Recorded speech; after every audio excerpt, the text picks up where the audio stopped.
Charles Babbage was the only child of a tyrannical London banker, a bully at home.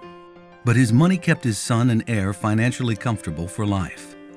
Cambridge educated in mathematics and supremely self-possessed, Charles became an iconoclastic writer and habitual inventor.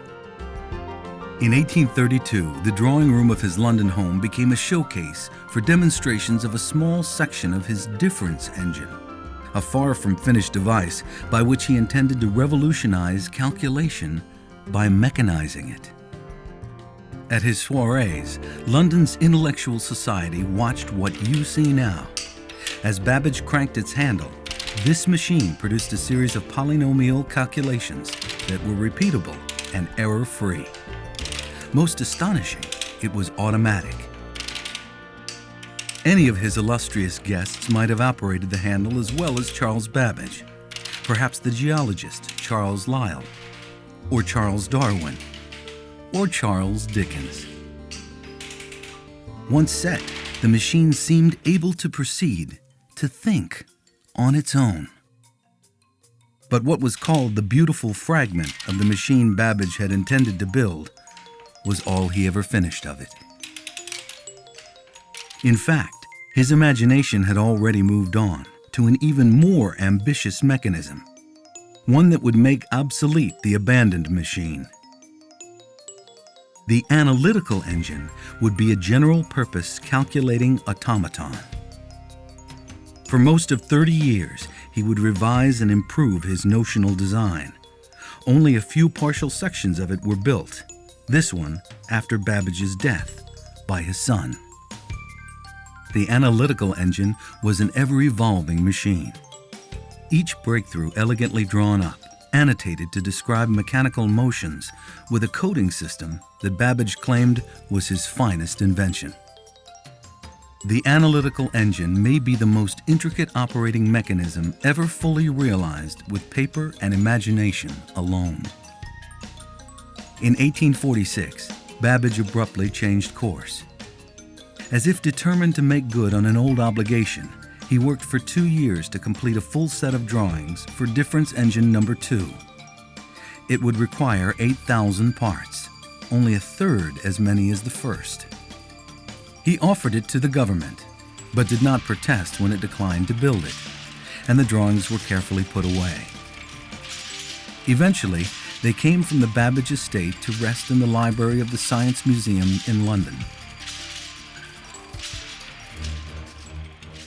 More than 130 years later, in 1985, the museum's new curator of computing, Doran Swade, became convinced the institution could build difference engine number 2.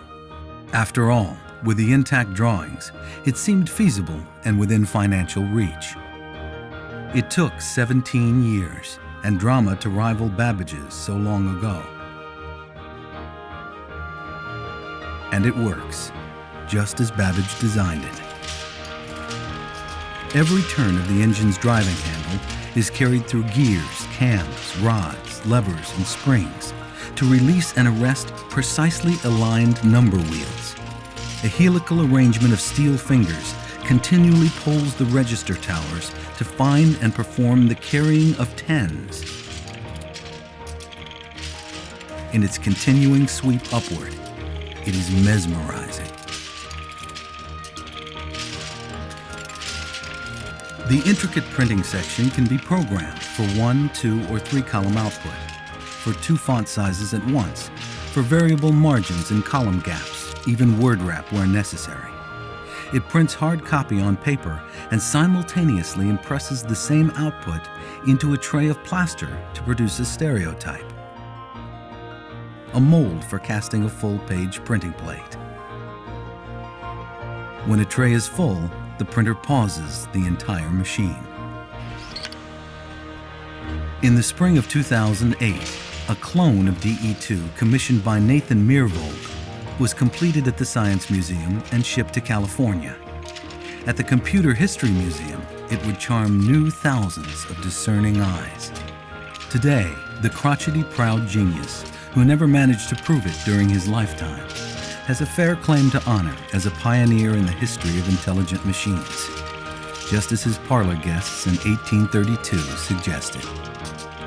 His difference engine continues to inspire the admiration of his intellectual heirs, a celebrated and unique icon to chroniclers of computing. Charles Babbage, remember, never saw it, except in his stubborn, prescient dreams.